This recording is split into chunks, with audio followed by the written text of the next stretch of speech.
Hello, হাসিনার কি খায়া দায়া কোনো কাম নাই শুধু আমাকে ফোন করা ছাড়া? খালি আমাকে ফোন করে আর বিরক্ত করে। এত করে বলছি যে আপনি আমাকে ফোন করবেন না, কেন আপনি বারবার আমাকে ফোন করেন কেন? আরে যেভাবে দেশ চলতেছে তাতে বিএনপি মনে হয় আর 2 বছর দেশে টিকতে পারবে না, মানে ক্ষমতায় থাকতে পারবে না।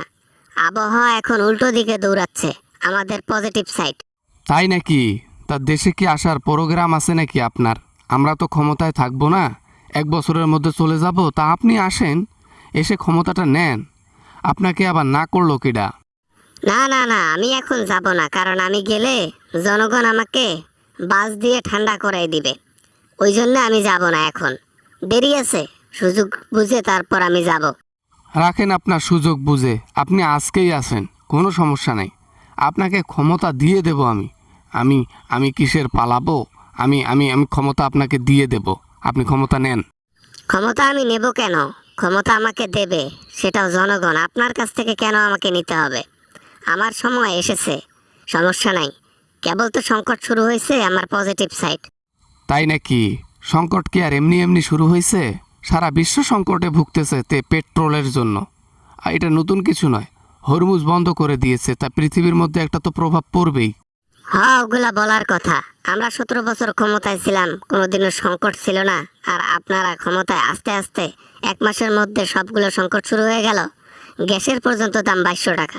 আপনার আমলেও গ্যাসের দাম 700 টাকা ছিল, 700 টাকা থেকে 1400 টাকায় পরিণত হয়েছে। কেমনে হয়েছে? চুরি একটু কম করে করছেন এই জন্য হয়েছে, নাকি বেশি করে করছেন এই জন্য হয়েছে?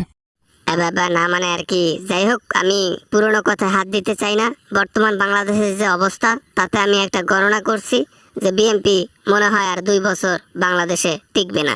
ঠিক আছে, বসে বসে খায়া দেয়া কাম নেই তো। বাংলাদেশের মধ্যে আমরা কে কতদিন ক্ষমতায় থাকবো এটাই গণনা করেন।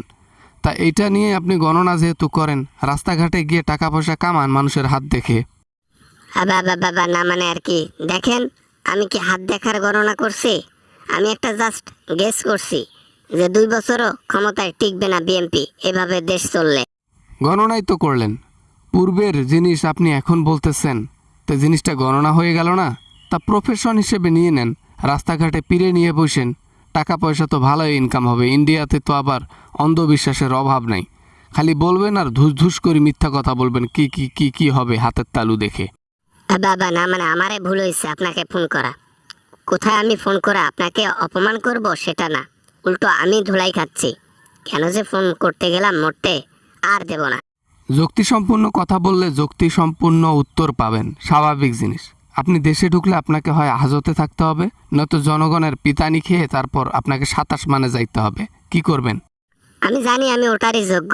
খারাপ কাজ করে এসেছি না, জনগণের সাথে বেইমানি করছি, টাকা পয়সা চুরি করছি, জনগণকে শেষে উপরে পাঠাই দিয়েছে হাজার হাজার জনগণ। আমার শাস্তি হবে, স্বাভাবিক ব্যাপার। যে এত বড় অপরাধ করে বলে আমি দেশে গিয়ে ক্ষমতা নেব, এর চাইতে বোকা আর দুনিয়ার মধ্যে কি হতে পারে? যাই হোক, আসতে পারলে আসেন, ক্ষমতা পারলে নেন, সমস্যা নেই। আর ফোন দিয়েন না, গুড বাই, কথা বললা বন্ধ।